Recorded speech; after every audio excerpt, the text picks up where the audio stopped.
everybody. I just wanted to start off this video by saying that I got on my YouTube page the other day and realized that I suddenly had 50 subscribers. Last time I checked that number, it was at 20 something. So thanks a lot, everybody that's been subscribing. I haven't been thanking you personally with messages to your YouTube pages every time you subscribe to me, and I apologize for that. But thanks a lot, guys. I really appreciate that. It really encourages me to get out and make some more videos and put some more stuff up. As you're watching this, you might be wondering why I've got a nice little Ozark Trail cheap multi-tool here in front of me. I just got back from a trip to California, and I was flying, and some of the connections were pretty tight, and I didn't want to have to take a checked bag, so I didn't take a knife with me, and I wanted a tool when I got off the plane, so I went by Walmart and bought one of these because it was cheap, and I knew it would get me through the day. It's got a knife and a saw and all that good jazz on it. But now that I'm home and I'm back to my normal carry knives, which are better quality knives, but still, this is not really a terribly bad tool for the money. It was $10. But I wanted to do something with it that was talked about on the Dirt Time forum. I believe John McCann was the one that originally brought it up. But he did some modifications to his Swiss Army knife because he went through there and realized that there's some tools that were on here that are redundant or that you just don't use. And why carry something that you don't use when you can modify it to make it something that's actually useful? So, to that end, this is just the preview to a video series I'm just going to make with this tool, just slowly modifying it and making it more useful. This is the tool closed. It's a little bit bigger and a little bit heavier than the Gerber that I normally carry, but it does have some advantages over the Gerber. The Gerber I have does not have a saw, which this does. It's actually a fairly decent little saw. You're not going to cut any trees with it, but for notching and your basic tasks, this is more than adequate for the job. It's got a fairly decent knife blade. It's got two blades, actually. You've got this one on this side, which is just your regular straight edge, and then over on the other side you've got a half straight, half serrated edge. And then the first tool I'm actually going to be modifying is right in here.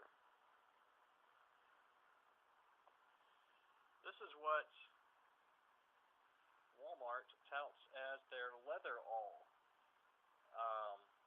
Looks like it'd punch a really, really big hole in my book, which is way bigger than I want to be punching if I'm trying to do any kind of lacing or anything out in the woods. So what I'm going to do is I'm going to take this and I'm going to grind it back basically to that profile. You can see I've marked with Sharpie all the areas I'm going to take away. So I'm going to end up with a much smaller profile awl, but I'm also going to end up with one that's got a hole in it so I can use it for leather lacing. So I don't just have something that'll punch holes. I can actually sew with it. So I'm going to really increase the versatility of what was just a kind of a really not very good quality tool. I'm going to make it something that I'm actually going to be able to use. So that's the first modification I'm going to do to this. One of the other ones I'm going to do on this other side here, they've got what I can only assume is a screwdriver. It's not a good screwdriver. If you look at the end of it, I can get a shot. Yeah, the end of that's kind of rounded. Probably wouldn't sit very well in the grooves of whatever you're doing, but what I'm going to attempt to do is take this flat side right here and take my Dremel tool and cut some lines in it and turn this into a file. Once again, I'm going to attempt to do that. I've never made a file before. This will be the first time I'm going to try it, but hey, it's a $10 tool. I'm not going to use this anyway, so if I screw it up, I can just cut it off and reduce the total weight of the tool, or I can turn it into whatever else I want. I'm just going to be making small cuts into it, so if I botch the file part of it, then I'm sure I could find another use for it. Those are the main two things. I'm going to keep the Phillips head screwdriver. I'm going to keep at least one of the flat heads. It's got the can opener. I'm definitely leaving that alone because you never know when you need a can opener. I've got a couple more flat heads over here. It looks like it came with a total of 3 different flat heads. I'll probably keep the other 2 as they are. But that is what we're starting off with. We're going to do the file modification, and we're going to do the leather punch modification on it. As far as the handle itself, I'm probably going to do some scribe marks on it to I've got at least one other multi-tool that has that. Put measurements on each side. I'll probably do inches, centimeters. You can use it for measuring tracks if you're recording stuff like that. Whatever you wanted to measure. If you're trying to measure, rainfall, I don't know. You never know when you need to measure something out in the woods. And just adding that on here, it's not going to damage the tool, but it is going to just add that one little bit more piece of versatility to the tool.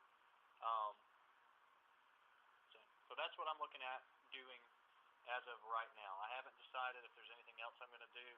It looks like these ends would be fairly easy to take out, so I might actually take out some of these tools and create new ones to go in here at a future date. But that's way out in the future. I'm definitely not going to do that anytime soon. So that is what I'm working on right now. We'll hopefully start getting those videos up here pretty soon. I'm also going to kind of mod up a video of some of my video I took. I actually took the train from here in Alabama out to California. Beautiful, beautiful views across the southwestern part of the United States. Took some pictures, took some video. I'll probably paste some of that together and throw it up just for fun, just to give you all a look at what I saw. And anyway, thanks again everybody for your subscriptions and all of your views. And I hope y'all have enjoyed this video, and I will get the next installment up as soon as I can.